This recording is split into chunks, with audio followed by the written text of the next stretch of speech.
सत काल और देवों के देव महादेव एपिसोड है जी 220 और पार्ट 1 है। लाइक शेयर सब्सक्राइब कर दें। चलते हैं वीडियो की तरफ। मेरा नाम है मलिक सत्यानी पाल, मेरे साथ हैं मेरा नाम Mohammad Ali, Mohammad Sameer Khokhar. So guys let's start. मेरे इस रूप को धारण करने का कारण वो नहीं है जो तुम सोच रही हो। जिस समस्या का समाधान करने में यहां आया हूं वो केवल इसी रूप में संभव था।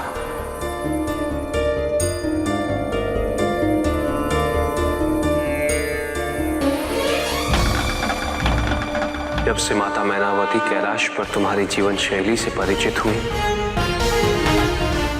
तब से उनके मन में एक ही दुख बैठा हुआ है कि मेरी पुत्री कितने कष्ट में अपना जीवन यापन कर रही है। उनकी प्रबल इच्छा है कि मैं तुम्हारे लिए भवन का निर्माण करूं और उसके पश्चात ही वो तुम्हें पुनः कैलाश भेजेंगी। उनकी इसी चिंता को दूर करने, उन्हें आश्वस्त करने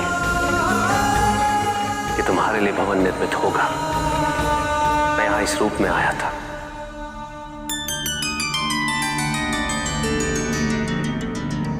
किंतु मैं तुम्हारे दुख का कारण बन जाऊंगा, मुझे इसका पूर्व आभास नहीं था।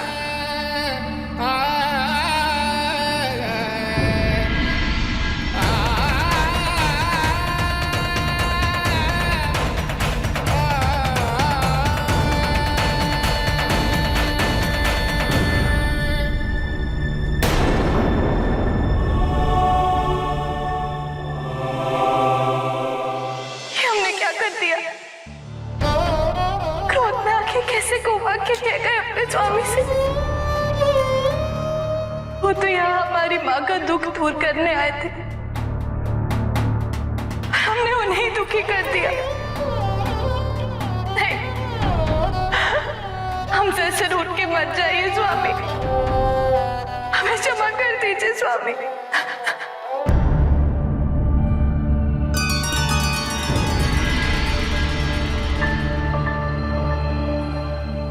हे नारायण, यदि तारकासुर के पुत्रों द्वारा त्रिपुर का निर्माण हो गया तो सारी सृष्टि का संतुलन बिगड़ जाएगा।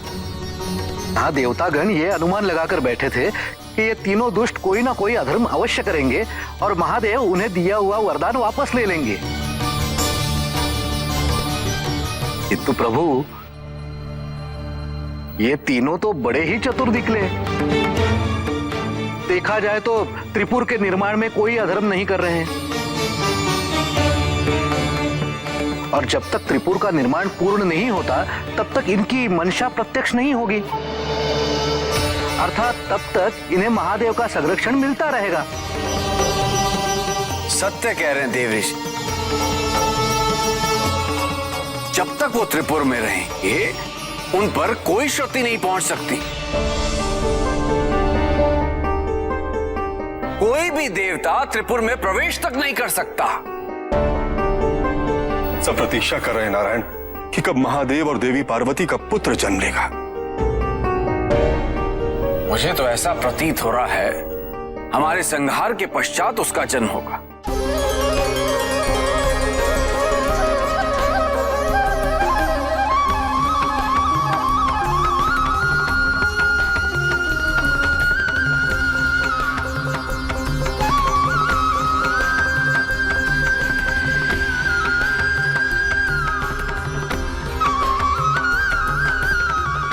नारायण नारायण, प्रभु समझ गया मैं कि मुझे क्या करना है। नारायण नारायण।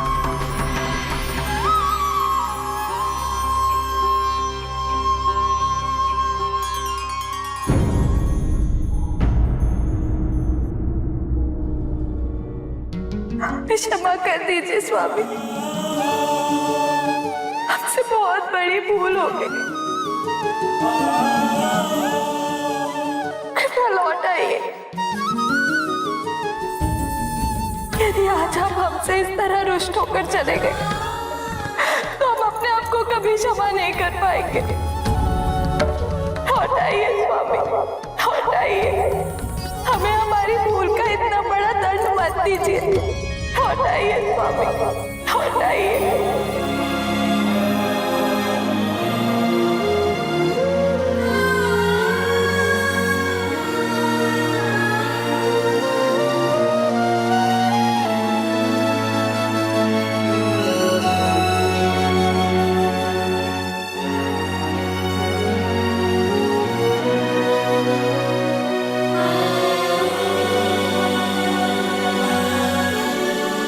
नारायण नारायण। ये क्या महादेव, अपने ससुराल में आने के पश्चात अपने संबंधियों से भेंट किए बिना ही लौट रहे हैं, वो भी माता पार्वती को साथ लिए बिना? प्रभु, तो सब अति दुखी हो जाएंगे। महादेव,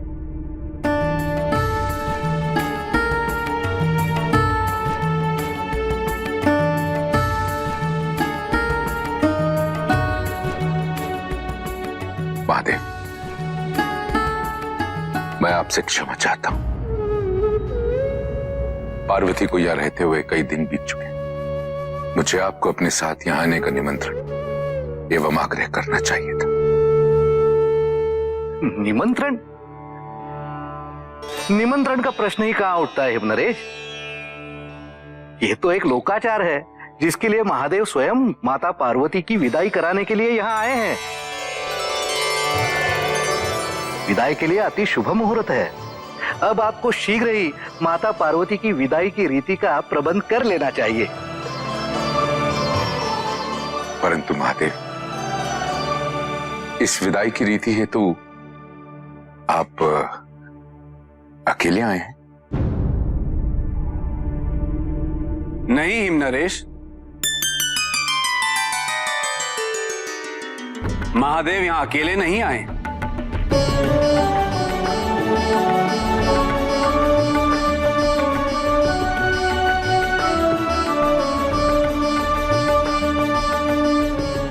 हम सब महादेव के साथ माता पार्वती की विदाई की प्रतीक्षा कर रहे हैं। मैं आप सबका हार्दिक अभिनंदन और स्वागत करता हूं। आइए महादेव।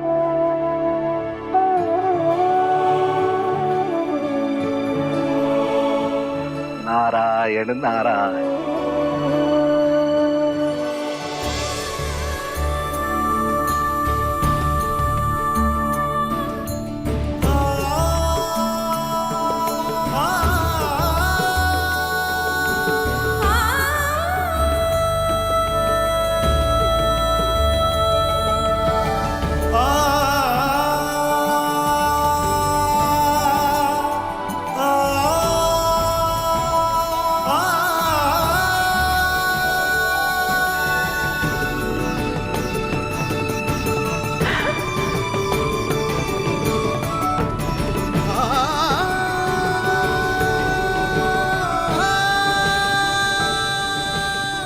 पार्वती,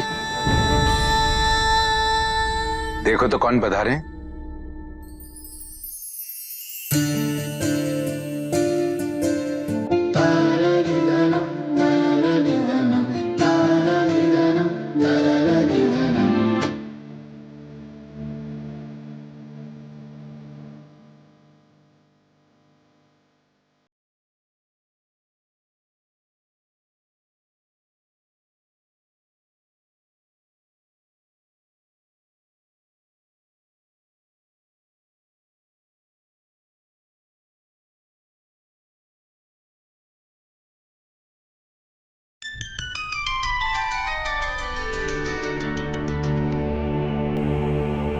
आप सबका इस भवन में स्वागत है।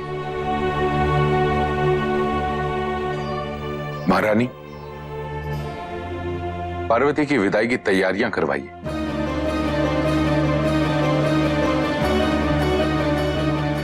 इसी कार्य के लिए तो महादेव यहां आए।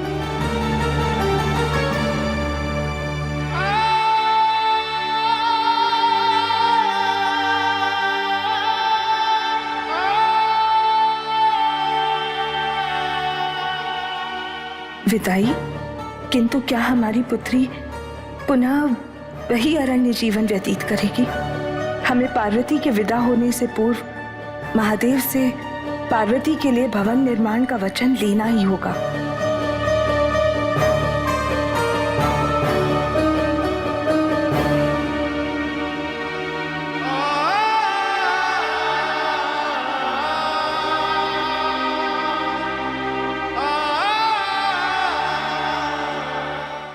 खैर एनीवेज वही सिलसिला चल रहा था और लगा कि जब वो बात कर रही थी उनकी माता, तो लास्ट पार्ट में भी हमने देखा कि वो उनको लग रहा था कि ये क्या बात कर रही हैं, भवन की बात क्यों कर रही हैं और ये इस तरह ये क्या चल रहा है, तो उनको समझ नहीं आ रही थी। और उसी दौरान जो है शिव जी ने कहा कि खीर बड़ी पसंद है और ये सारी सिचुएशन, और उन्होंने कहा कि हमारे माता को बहुत पसंद है। उन्हें तो नहीं पता कि सामने शिव जी हैं। तो वो जय और विजय को लेकर वहाँ सोड़े में चले गई हैं, मतलब वो खीर लेने, और यहाँ पे वार्तालाप चल रही थी माता पार्वती और शिव जी के दरमियान। और उन्होंने कहा कि आपने क्या ये नाटक लगाया हुआ है, मतलब क्यों भेस बदल कर आए हैं यहाँ पे, और इसका अर्थ क्या है, क्यों किया ऐसा। तो ये और वो, मतलब वो नोक जोक मियाँ बीवी के दरमियान जो चल रही होती है वो चल रही थी कि आपको तो मेरी याद भी नहीं आती, और वो लोग करते हैं ऐसा जिनको याद आती हो। आपको तो अकेले रहने की आदत, आप तो बहुत खुश होंगे इस पे कि आपको अकेले रहने में मतलब वो मज़ा आया होगा और वक़्त मिला होगा अकेले रहने के लिए। तो उन्होंने कहा नहीं, ऐसी बात नहीं है, ये सिचुएशन जो है ये तुम्हारी माता की तरफ से क्रिएट की गई है। और उसने जब तुम्हारा रहन-सहन देखा वहाँ पे, क्योंकि कैलाश पे वो थी, तो वो उन्होंने देखा तो उनको अच्छा नहीं लगा। उन्हें लगा कि एक भवन होना चाहिए, एक अच्छा घर होना चाहिए वहाँ पे, और तुम्हारा जो रहन-सहन है वो बेहतर होना चाहिए। तो एक माता को लेकर तो वो ठीक थी बातें, लेकिन वो कहीं न कहीं शिव जी ने भी महसूस किया कि इस चीज़ की वजह से उनकी माता जो है वो काफ़ी परेशान है, चिंतित है इस चीज़ को लेकर, और वो अपनी बेटी को ले जाना चाहती। तो उन्होंने सारी सिचुएशन जो है उनको पार्वती जी को बता दी कि ये कुछ है, लेकिन पार्वती जी जो है उल्टा नाराज़ हो रही हैं उनसे और उनको क्रिटिसाइज़ कर रही हैं। तो उसी दौरान शिव जी ने कहा, मुझे लगा कि आपको मेरी याद आ रही होगी, तो मुझे यहाँ पे होना चाहिए था। मेरे यहाँ होने से आपको खुशी महसूस होगी, लेकिन उसके बरक्स हो रहा है, उल्टा हो रहा है। तो वो भी थोड़े कह लें कि जो है नाराज़ हुए, और होने के बाद वो चले गए कि उन्होंने कहा मेरा जाना ही जो है यहाँ से बेहतर है, तो वो चले गए। तो उसी दौरान जो है जाने के बाद माता पार्वती को महसूस हुआ कि ये मैंने क्या कर दिया, मैंने अगेन जो है उनको नाराज़ कर दिया और ये गलत किया। और वो शिवलिंग के सामने जो है वो खड़े होके उनसे कह लें कि माफ़िया मांग रही थी और बार बार रिक्वेस्ट कर रही थी कि वापस आ जाएं, मुझसे गलती होगी और ये मैंने फिर पाप कर दिया। और इसी दौरान जो है वो अभी रो ही रही थी कि वो शिव जी वहाँ से गए और अभी वहाँ से राज्य से निकल रहे थे। तो उन्हें आवाज़ें आना शुरू हुई हैं उनकी, और वो रिक्वेस्ट और जिस तरह वो रो रही थी, और उन्हें महसूस हुआ कि मुझे वापस आना चाहिए। और इसी दौरान ऋषि और जो देव थे वो वहाँ पे विष्णु जी के पास थे, और वो कह रहे थे कि ये जो असुर हैं ये बड़े चालाक हैं, और इन्होंने तो त्रिपुरी ना त्रिपुर की जो है निर्माण करने का सोच लिया, और इसमें कोई अधर्म भी नहीं है। तो मुझे लगा था कहीं न कहीं लास्ट पार्ट में सुना तो मुझे लगा कोई अधर्म होगा, उसमें कुछ ऐसा करेंगे ये ज़ोर ज़बरदस्ती करने वाला कोई ऐसा काम होगा कि जिससे रियाया को या पूरी स्थिति को नुकसान पहुँचता होगा। लेकिन वो धर्म काम नहीं है, धर्म है और वो उस रूल रेगुलेशन के अंदर रहते हुए कर रहे हों, और उसमें तो कोई अधर्म नहीं है। तो उन्हें लगा कि ये तो बड़े चालाक निकले हैं और ये तो अच्छे तरीके से उसका निर्माण कर लेंगे, तो उसमें कोई अधर्म भी नहीं होगा। हमें लगा कि ये धर्म करेंगे तो शिव जी उनसे वो जो है क्या नाम है वरदान जो है और वो वापस ले लेंगे। तो हमें हमारे लिए वो जो है पॉजिटिव पॉइंट होगा और हमें मौका मिल जाएगा, और शिव जी जो है उनको जो है मृत्यु दंड देंगे। तो ये सिचुएशन थी सारी। लेकिन ऑन अदर हैंड थोड़ा उल्टा हुआ काम, और वहीं पे देव जो है वो इंद्र देव कह रहे हैं कि हमारी मृत्यु के बाद, मुझे लगता है श्रृंगार के बाद ही उनकी संतान जो है वो पैदा होगी, और उसके बाद फिर तारकासुर का वध होगा, असुर का वध होगा। तो उसके ऊपर शिव जी मुस्कुरा रहे हैं और सॉरी विष्णु जी मुस्कुरा रहे हैं, और मुस्कुरा के और उन्हें देव ऋषि जी को पता लग गया। आई डोंट नो अब उनको क्या उसमें वो पॉइंट नज़र आया कि क्या होगा, तो वो हँस रहे हैं उस चीज़ को लेकर। और हो सकता है उन्होंने एक सजेशन दी हो कि जाओ उनका जल्द से जल्द जो है वो मिलन करवाएं, क्योंकि वो दूरी जो है बहुत हो चुकी है, और क्योंकि वो अलग अलग रह रहे थे, अपने राज्य में चली गई थी, तो वहीं से वो मुड़ने लगे थे, तो ऋषि जो है वो वहाँ पे प्रकट हुए शिव जी के पास। बिल्कुल जी, शिव जी के पास वो पहुंचे हैं और शिव जी से वो कह रहे थे, शिव जी जब जाने लगे हैं तो उनसे कह रहे थे कि आप कहाँ पे जा रहे हो, और माता पार्वती को लिए बगैर ही आप जा रहे हैं, और अपने जो ससुरालिए हैं उनसे भी आपने वार्तालाप नहीं किए, उनसे मिले भी नहीं है। यहाँ पे अभी वो सोच ही रहे थे शिव जी, और साथ ही वो हिम नरेश जो हैं वो आ गए हैं सामने। उन्होंने फिर स्वागत किया है शिव जी का और ये कहा कि जी हमें चाहिए था कि आपको भी साथ ही ले आते, इतने दिन हो गए हैं पार्वती जी आपसे दूर हैं। तो फिर देवऋषि नारद जो हैं उन्होंने कहा है, चले जो हुआ सो हुआ, लेकिन अभी शिव जी उनको वापस लेने के लिए आए हैं, तो अब उनकी विदाई की तैयारियां कीजिए और उनको वापस आपने भेजना है। यहाँ पे जो है जी वो हिम नरेश कह रहे थे कि आप अकेले ही आए हैं उनको लेने के लिए, कोई रस्म और रिवाज होती हैं जो ससुराल से लेकर जाना होता है कन्या को, तो यहाँ पे वो भी पूरी की जाती हैं कि लोग जो हैं वो साथ लाए जाते हैं। यहाँ पे शिव जी अभी सोच ही रहे थे, देवऋषि नारद जो हैं उन्होंने कहा कि नहीं अकेले तो नहीं आए, साथ जितने भी देवता थे फिर वो सामने आ गए, उन्होंने कहा जी हम साथ आए हैं, हम लेने आए हैं पार्वती जी को। यहाँ पे महारानी मैनावती जी जो हैं उनसे जब ये कहा गया है कि उनके जाने का बंदोबस्त कीजिए, तो वो अभी भी उसी सोच में है कि अभी तो ज्योतिष जो थे आए हुए, उन्होंने सिर्फ ये भविष्यवाणी की है कि आने वाले टाइम में भवन जो है उनके लिए ज़रूर बनेगा। लेकिन वो चाहती हैं कि एक दफ़ा शिव जी उनको वचन दे दें, ताकि उनके दिल को सुकून आ जाए कि पार्वती जी जो हैं वो जैसे पहले ज़िंदगी गुज़ार रही थी, वैसी ज़िंदगी ना गुज़ारें। अब शिव जी उनकी सारी इस सोच को महसूस कर रहे हैं। अब देखते हैं कि वो उनसे क्या वचन लेती हैं। बिल्कुल जी। और शिव जी जो हैं फिर से वापस चले गए हैं और अब विदाई होगी। और लेकिन माता जो हैं वो परेशान हो गई हैं कि अभी तक जो है भवन तो बना नहीं है, फिर से वही जो है उन्होंने जीवन जीना है।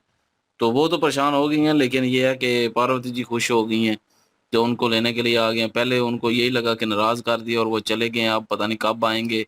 तो वो माफ़ी माँग रही थी और उन तक आवाज़ भी पहुँच रही थी शिव जी तक, और वो रुक गए थे उधर ही। फिर जो है वो ऋषि अपना देव ऋषि आ गए और उन्होंने भी वार्तालाप की, और फिर जो है वो अभी जो है वापस लेके जाएँगे।